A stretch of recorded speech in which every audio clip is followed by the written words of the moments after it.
Hello and welcome to This Time Africa, right here in the studios of Afrique Today, a place that highlights and spotlights African businesses, African entrepreneurs, politics, African culture, African leadership, emerging leaders. So the question is, what's on this time?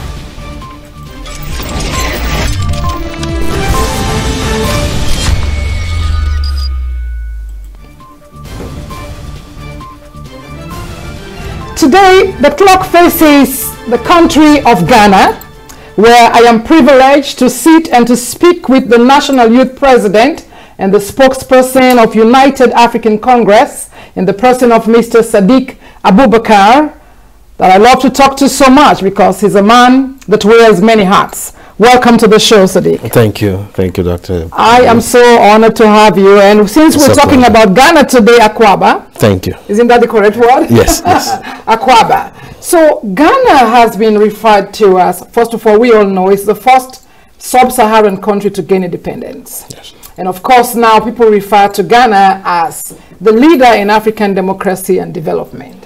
And I wanted to pose this question to you in the beginning of the show because I want to understand something. That the people like Kwame Nkrumah, like Sam Milton Magai of Sierra Leone and Sekou Touré and all those people, I would say in my own little research that they were about liberation of Africa from colonialism, and they were about bringing Africa together. As a young person, what should we be looking for in the modern day, modern African leadership, political leadership? What should we be looking for? Thank you, Dr. Bango, for the privilege to share this stage with you. Let me say this. We have not gone away from getting liberation. Okay. We gained partial liberty. The struggle continues because the emancipation process for the African only gave us a pseudo political freedom. Mm-hmm.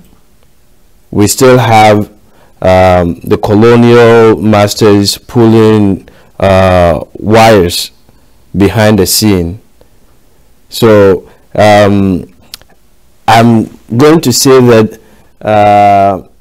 the next leadership of Africa would continue the struggle, but with an astute vision for giving the African personality a decent way of living. Okay, what has changed? What has changed is today we live in a world that has the Internet of Things. So you have the ability to showcase what you are receiving, what you're using, what you're receiving to do, and how you project the life of your own people for a dignified life. So you have the opportunity to really do things that are different and global, because you're connected to the world. What would have taken probably a couple of years to reach America from Africa now reaches Africa or America within a matter of seconds. That's right. So there is a new dynamic. The dynamics is one that we can use to our advantage if only we understand how to use it. Exactly. Well, that's where people like you who are young, vibrant, and in the political world come in. But it's so difficult to talk about Africa and not to talk about people like Kwame Nkrumah. Yes. What would you say would be the reason? What can we attribute to the success? This man like lives on. He lives and breathes in all of us, not just in Ghanaians, but all of us. I come from Sierra Leone, and we all live and breathe like people like Kwame Nkrumah. Osajifo Dr. Kwame Nkrumah, may his soul rest in peace, was a man selfless with a vision. And he dedicated his life towards giving the African personality a dignified face. I remember reading some of his book, and the message that resonates in all of them is the fact that the African is not only a person who enslavement can define, but that he's lived a life that was dignified before. Enslavement cut it short, but we have to go beyond that to show the African personality for what it is. We have ruled the world before, and that we can rule it again. So Ghana was supposed to have this platform where other African countries can learn from, to one, have their own independence, two, to show progress, and three, to also show to the world that we can collectively do things together on our own. That's right. Without anybody looking over what we're doing. And I just love what you said about we did it before and we can do it again. Yes. And the reason why I believe that we can do it again, I remember when I used to work for the Exams Council in Sierra Leone, people used to come from Ghana to Sierra Leone, and we would take them out to the market to buy stuff. And today, Ghana is referred to one of the most developed countries in Africa. Like, in fact, it's seen as a leader in development. What a quick change. Do you think it's the perception that's changed? Do you think it's the transformation of mind? Or do you think there is something in us as Africans that make us rise again? What would you say it was? Or what is it that is going on in Ghana for some of our viewers and those of us who want to understand more? That was a quick change. They say you can change something when it lies steady in your hand. When you have a stable democracy, when you have a stable environment, you are not focused on chaos, you're focused on how to make things better. That's right. And Ghana has had that for a couple of years. That is the secret. Other countries, I believe, in Africa have the capacity to be bigger than America in development, in science and technology.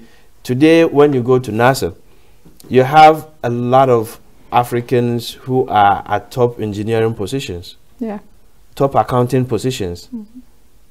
The affairs of this country is being run under the sweat of some Africans. A lot of Africans. Yes. Yes. So what is the difference?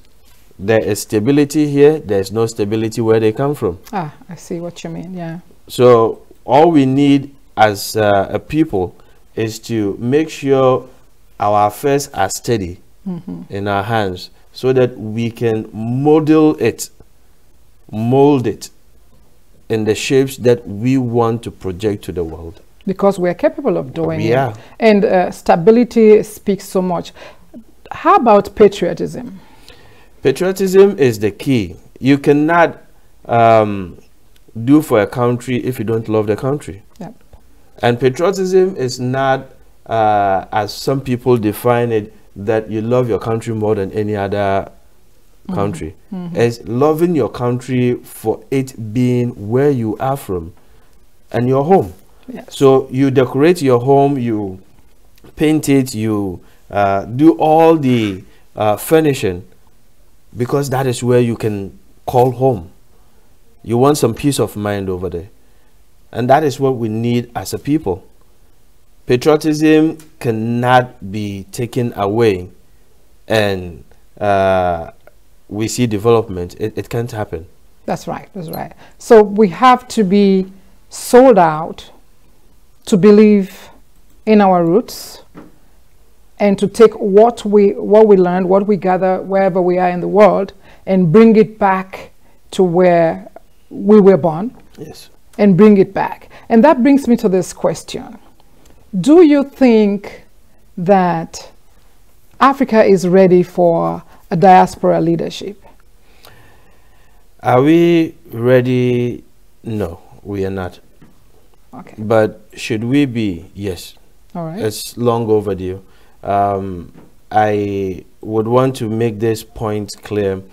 I have seen interviews on BBC where the panelists were actually discussing the issue of diaspora Africans going back to their individual countries to take what do you call it, offices. And the question is this: how does the Western world deal with people who have been in the same classrooms, have shared the same intellectual spaces and values, with their kids, outsmarted them, meaning the diaspora Africans outsmarting their kids in the same schools, being the valedictorians in the, what do you call it, graduation classes, and having these diasporan kids go back and take leadership positions. You don't expect the person I beat in class to come dictating to me what to do. It's going to be a completely new wave. Yes. So what measures should Europeans and the West take to mitigate the consequences of the foreign or Western education that the African diaspora has had on the Western kid? So it means that Africa should also begin to think strategically. How do we protect the value that the diaspora African is gaining in the West to bring it back and liberate us from the mayhem we are in today? What is the mayhem? The mayhem is the fact that after colonization, we thought we had sovereignty, complete independence, but it was a farce. Okay. As I said in the beginning, that farce still exists because someone's interest is someone's interest. Yeah. It doesn't change because you sign a document. That's right. The only way it is going to change is if that person gets what they're looking for. But human interest or human desires fluctuate. You get one thing today, you're looking for something else. Day. And Africa has all that is being looked for by the colonialists. We still do. So at what point do they stop their interest? Never. At what point do we stop protecting ourselves? Never. But how do we protect ourselves is the question. Okay. It has to be information, intelligence, counterintelligence machinery. We have to understand what the Western interest is in Africa and how to curb or mitigate the influence of the West on our societies. We talked about Kwame Nkrumah. Kwame Nkrumah laid a foundation in Ghana that still ripples down to tomorrow. Yes, that's why I say he's like he lives on. He lives but on. You will be surprised to know that in Ghana, it's very difficult to find Kwame Nkrumah's. It's very difficult to find Kwame Nkrumah's literature in our public schools. And why is that? The same people who orchestrated his overthrow made sure the, what you call it, literature he left behind is never taught in schools. But I believe in you, and I believe in upcoming modern leadership, political leadership of Africa, that some way, somehow, we are going to bring out all of those literature. As a matter of fact, this is what we're going to do. Okay. And that is something we're doing. Right. We're coming up with an audio book app that would have all of Kwame Nkrumah's book read, so that people can buy it on Audible or on other platforms. That's very good. And listen to them. A lot of us don't like reading. We don't have time to read. And that, forgive me for saying this, but that is majority of black people. But we love to listen.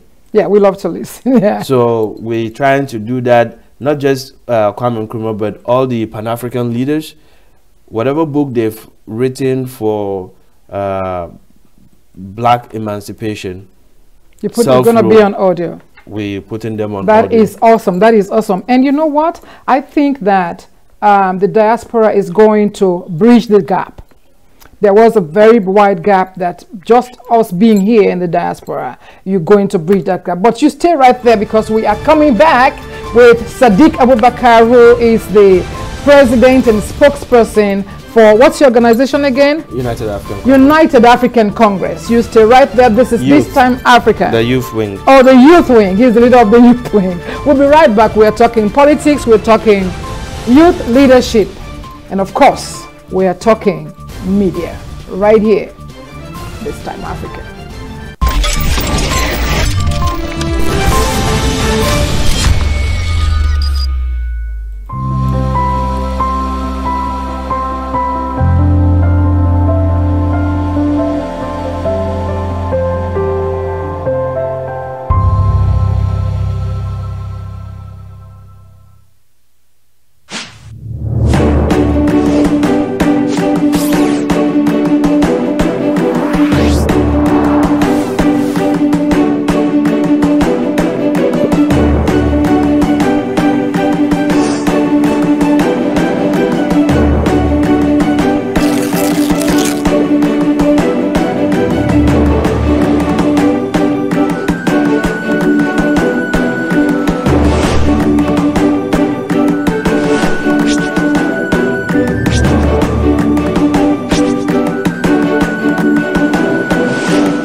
The audible.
Welcome back. This is This Time Africa, right here in the studios of Africa Today. And of course, we're back here in the studio with Sadiq Abubakar, who joins me to talk about Ghana, our leadership, and how we're trying to preserve the legacy of people like Kwame Nkrumah. And just before we left off, you were saying that you're trying to at least get an audio book. There'll be a collection of what they left behind. Tell us a little bit about it before we go to talk about your organization. Yes, what we're trying to do is there are a lot of Pan-African writers, from Kwame Nkrumah, George Padmore, W. Du Bois, and even leadership within the American civil rights movement, Frederick Douglass, the Malcolm X. Their books are very hard to find on Audible. But black people don't like really reading. We like listening. It is assumed. Well, we like to listen, yes. So is it because when we were growing up, we all sat around and listened to stories? And so it's probably more natural. I think it's more natural, okay. Listening to folklores that tell you about life, you understand your struggles, you link it up with nature around you and all of that. It's natural. Yeah. So we want to give valuable information the natural way. By turning these books into audiobooks, we are looking to get as many children, as many young black people to know the history, understand where we're coming from, so that we can all collectively project where we have to go. That is so very important. That is so very important. But I want us to take a break on our leaders for now, because I want to turn my attention to you. You are the president of the national, you are the national youth president of the United African Congress, and you're also the spokesperson. What does that organization do? The United African Congress was a Pan-African diaspora organization. We represent the interests of Africans here in the diaspora in the Americas, with the legislative arm of this country being at the federal level, the state level, and also local council level or assemblies.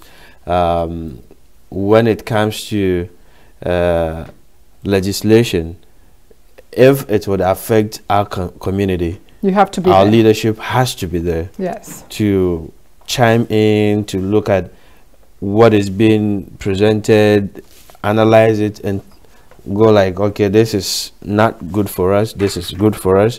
This is what we can do to liaise between you and our community so that you can understand it better, to make sure that whatever you're putting down as legislation would be mutually beneficial to both state council district or assembly district and our people. So we kind of synergize between. So you're basically that voice. Yes. That sits at the table. Yes. Instead of being, you know, told what to do. No, we don't think Africans should be told what to do. We should not told what to do. So what inspired you? Because I know that's not your background. What's your background again? My background is mechanical engineering. Mechanical engineering, to a political analyst and a political war. What brought the change? Where did the ball start to roll into politics? It's an unfortunate but fortunate situation. When I came to this country in 2005, as a mechanical engineer representing the country Ghana in a car design competition, after the competition I decided to stay to look for better ways of really appreciating the engineering field. For some time, when you go out of immigration status, there's nothing you can do. Yeah. But my brain is one that has to be active constantly. If I'm not deciphering Schrodinger's equation, I have to definitely be doing something that compensates the life. I'm reading those books, by the way, the ones that you told me to read. Beautiful, I am reading them, yes. Beautiful. So eventually I got connected with the leadership of the United African Congress through my uncle. You might know him, Uncle Salia Fawundu. Oh yeah, Fawundu. Yes. Yeah. He introduced me to the United African Congress, and since then I was voted as the youth president, and I've been. You have been all the way to the United Nations. Yes, I've been. Okay, tell us about it. Well, we coordinated the first Africa panel for the Youth Assembly. What we tried to do was, this is a forum where a lot of Africans pay a lot of money to come and listen to people telling them what Africa is and how to change Africa, what they should be doing for themselves. We said, no, wait, these are not zombies. They know and understand their situation. Let them tell their story. So we created the Africa panel and had young Africans actually give the presentation about what the Millennium Development Goals are like as they are presented, and what it means to the ordinary African who is working on the ground doing youth empowerment programs in Africa. So that was the initial engagement with the United Nations. We also made sure it was an annual thing.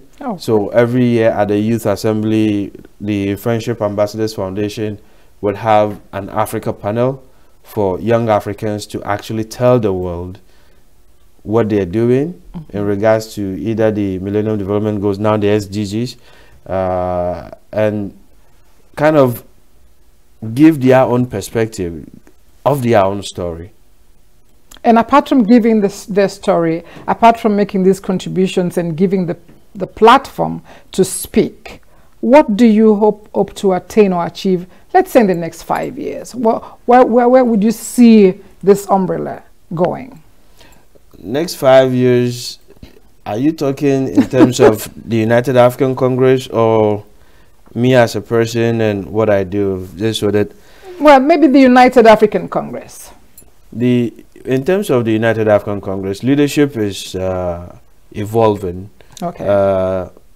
My dad used to be the national president until he became the ambassador. Yeah. So now a new leadership front is being carved to take the affairs, and their trajectory is not going to be the same as what my dad did. What they are looking at is to be able to groom a lot of young Africans that can go back with an understanding of real politics here in America and globally. And globally, yeah. So that when they go home and they are fighting for change, they are infusing change into their community. They're not doing it blindly. Yes. They're doing it with an understanding of what the other person's interest is and what their own, meaning the African country's interest is. We need leaders that can synergize that. Yeah. You need to understand when you're going for a loan for a project, what you are leveraging in terms of the dignity of your people, in terms of the resources of your country, over what amount of years should you actually grant concessions. These are things that those of us who have been in the diaspora have dealt with people who are behind signing the checks for our leaders understand. And that is what the United African Congress seeks to do for young Africans within the next 5 to 10 years. I will come to you personally because we are going to have some more school of thought. But there is a school of thought that says that there is a standard in the global scale that makes it a little bit difficult for the African leaders. Do you believe in that school of thought? Yes. Okay. It's not a belief, it's a knowledge. Okay. I know that on the global scale, there is nothing like altruism. There isn't any altruism among nations. So when any African country is dealing with any international entity, it shouldn't be looking at it as though the other entity is altruistically given. Yeah. Personally, I can take on some countries because of monies and resources that they have stolen from, especially Ghana. I have way bills that show when gold was stolen from Ghana, and the country that stole it, I know where it was taken to. I have the way bill. So it means that leadership on the continent would understand that when they are taking on international negotiations, there are limitations to what they would be given. There are interests from the other side. It's not just coming to you and saying, we believe you have a problem in typhoid, or we project that you're going to have a typhoid epidemic in the next 5 years, so we are coming in to do this. No, we determine what we want. So that we have to get to that point of understanding these boundaries, these limitations.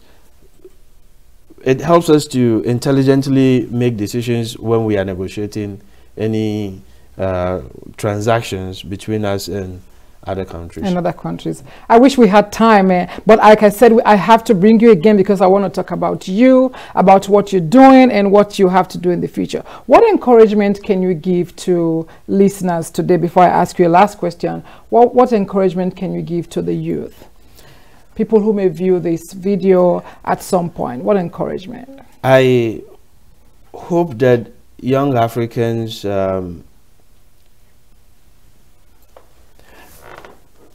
look at Africa as theirs. Great. And look for a dignified life for themselves. Not a selfish way of stealing from the coffers of government, but to sacrifice their lives so that their children and the children of their children would give them the praises that we are today giving someone like Kwame Nkrumah. That's very true. And we also can try to empower those who are back there, so that they can also have their own praises and turn it over to the children who are there. What would be a moment in your life when you say, aha, this has really made Sadiq Abubakar? I want to be the president of Ghana someday. Can you say that again? On the camera. This is This Time Africa, where emerging leaders speak. All right? I really do. And not for me, but because whenever I think of Ghana, one thing that resonates in me is promises that I have made. As a child, we were made to take oaths. We promised on our honor to be faithful and loyal to Ghana, our motherland. And in the end, we say that, so help me God. And we always have our handshake. Yes. And this is a ritual every morning. It's an oath. Yes. It is an oath. I don't take my oaths for granted. But how do I do all I can and give it all to a country like Ghana? I believe running the affairs and doing it selflessly is what would make me feel I have actually fulfilled my oath. And that is why someday I want to run for president. Someday I will say to myself and people and viewers who are listening to This Time Africa that I was right here in this room and I was sitting with the future leader and president of Ghana. All things are possible. All things are possible. And I thank you very much. Well, again, this is This Time Africa right here in the studios of Afrique Today, and I am your host, Sia Matilda Banga. But hey, wait a minute. Watch us on www.afriquetoday.com. Spy us on YouTube, download the app, and look at us on Facebook. This is where we meet to talk about this time, Africa. Thank you again, and I'll see you next time. He will be here again.